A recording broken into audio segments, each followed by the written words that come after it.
Hey guys, thank you so much for being here with me. I appreciate you so much. So today I want to share a vision with you that I had today. Um, and of course this reading is timeless, but I did record this in the US Thanksgiving weekend, okay? In case that matters to any of you. So I want to get into it. I have my notes here. I'm going to tell you exactly, what happened, what I saw and heard, and then we'll kind of get into the deeper meaning of it all, okay? This is a very real encounter that I had with a being. So a trigger warning, disclaimer, anything like that. Remember to take what resonates, leave the rest. Always use your own discernment, but this is a collective message, and I've been told specifically that this is for anyone in the collective who maybe has been battling internal darkness, feels like they are, slipping into maybe denial or overthinking, maybe feel stuck in a cycle, feel like they can't escape, okay? Maybe can't escape their past, all right? So with that in mind, first what I saw was what looked like a volcano erupting, only the volcano was either a triangle or a pyramid, okay? And then I got an ancestor feeling, okay? And a man appeared before me wearing a hat, right? So this is a masculine energy. And he said to me, people who dwell in darkness, okay? And then he said, we are from there. We know. Who am I? Okay? And so I kind of sat with that for a little bit. And while I was sitting with that, I heard heaven and I heard airplane. And I was kind of debating how deep I was going to take this, okay? So I said, all right, let's do this. And just to be clear, I didn't feel fearful of this energy, nothing like that, okay? I felt curious, and I felt a lot of compassion. So I said, in response to the who am I said, I don't know, demons? And he said, we are like you. And I said, what do you mean? And he said, everyone can be like us. And then what I saw, and interestingly enough, because I just recently rewatched this movie too, but what I was being shown, what the being was showing me, was from the movie Bird Box. So you know how they have their blindfold on, and you know how there was some of them that could see whatever it was and still live, and they wanted others to see, right? So I was seeing kind of that scene where they kept saying, we want you to see, we want you to see.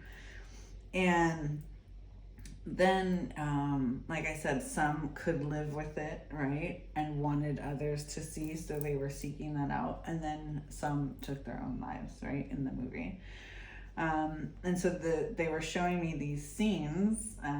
So a lot of times, souls will do this because that's the way we will understand what they're trying to say, okay? And since that was also fresh in my mind, that would make sense to me. So then they showed me that that's what darkness was, okay? So I said then, you're from there?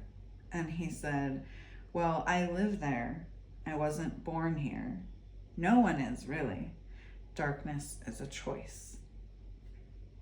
And I said, so you like it? And he said, it's not that simple. I can't get out. It's too late. So I said, it's never too late. A choice, you said. Choose.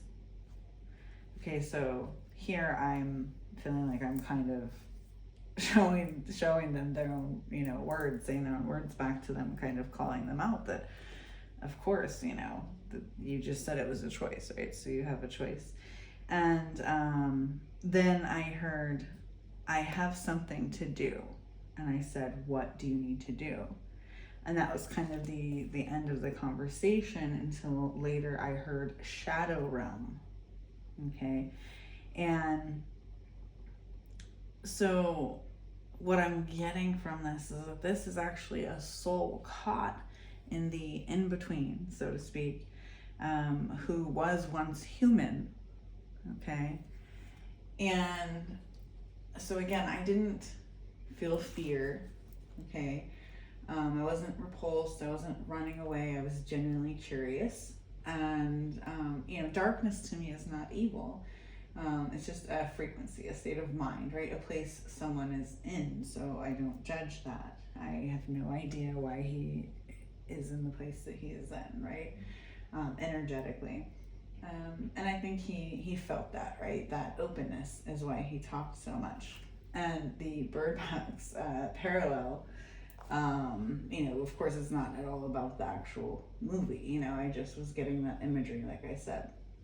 And that's a reference because Spirit will use whatever visual language is most fresh in our mind to translate the energy so that we get the message, right?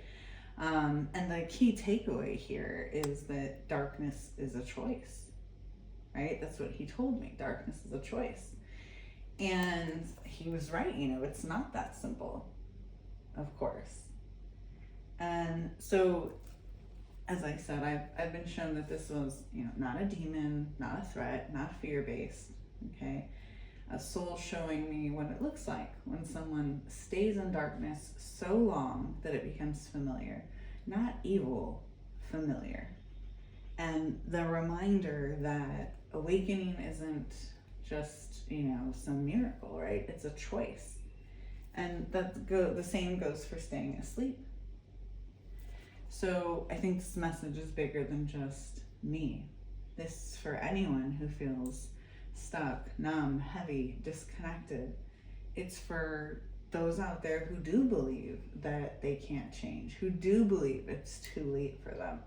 And it's also a reflection of what many are battling right now in the collective, right? Old shadows resurfacing, old identities dissolving, old coping mechanisms falling apart.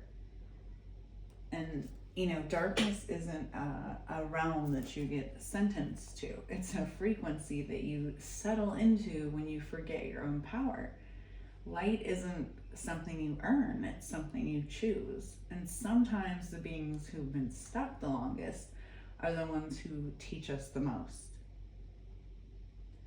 So again, I didn't feel fear. I felt compassion. I felt truth. I felt that, this was genuine.